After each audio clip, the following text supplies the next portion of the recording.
Good people, glad to know you are there. Let's continue. Let's look at the content of the constitution as I promised in my last video. In Exodus chapter number 20 and verse number 3, it says, "Thou shalt have no other gods before me." This very commandment is very, very essential.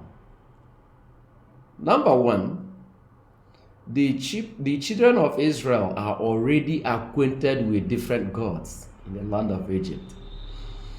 The God of the land has a way it influences the people of the land. Because you don't separate religion from the culture of the people. What they believe in religiously has a way it affects the way they live their lives.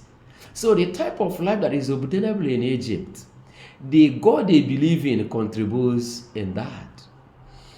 If you can recall what happened to Moses when Moses saw one of the Israelites quarreling with an Egyptian, he just killed the Egyptians instantly because barbaric lifestyle is what the religions of the Egypt promotes. And their God also promotes that. The God they worship is known as God of war, God of thunder, and all that. So, when God brought them out, he said, "Don't have any other God except me." Now, what is God's right to demand that from them? If we look at what he earlier said concerning delivering them from bondage, he has it as a right to tell them, don't pay allegiance to any other God. Do what I tell you. Don't do what other God will tell you. And don't pick interest in following them. Today, in Africa, among the leaders of Africa, when they climb the position of authority, they start paying serious allegiance to wealth and materialism against the welfare of the people they have come to lead. Do you know that God places one in position of authority with the intent that the person will use that very position to influence and affect other people's life for better? Do you know that? Let me say it categorically clear.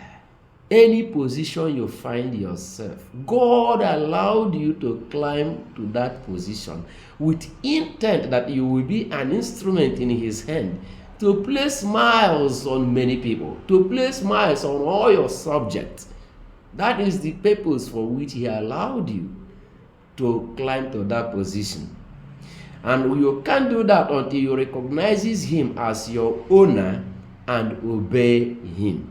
That was why he said, don't have any other God. Don't pay allegiance to any other God. Don't even be loyal to any other thing. When we talk about having another God, we are talking about somebody you pay allegiance to, you are loyal to, you give your whole devotion.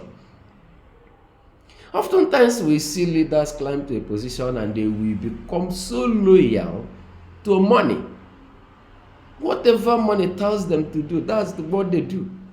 They grab money here and there as if their life is dependent on that money. Exploitation becomes the order of the day because you are worshiping material things. God told them, I know human beings though. The heart of man is very treacherous. So I know that in future, you will definitely be misguided. Therefore, receive this as a law today. And as you receive this as a law, obey it because I'm the one who delivered you from bondage. Let me ask us African leaders, would you have ever become president if the colonial masters are still in 100% charge of your country? It is because God delivered your own country from their hand and handed freedom over to you as a nation. And you who happens to be the president, who happen to occupy the seat of power, you have forgotten that same God who placed you there. Not all African leaders I'm talking to, but those who wears the cap understands. what I'm saying.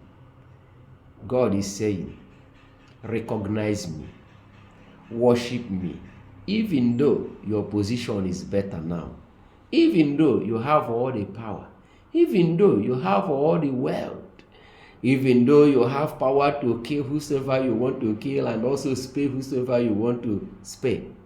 But recognize me and worship me. Don't have any other God beside me.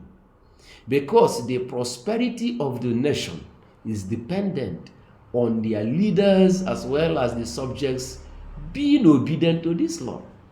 Because no nation can succeed without the hand of God being made manifest upon that nation. By strength shall no man prevail. Our intellectual ability and capacity has failed us so long as leadership is concerned in Africa. It is in Africa that you see a professor without a character. It's quite unfortunate. I want us to know that God gave laws for a purpose, that we will be guided, that we will be coordinated, and we will remember him and fear him. Africa will be great again. Call me Pastor Elisha, a reformer with a difference and a rising voice in Africa. Thank you.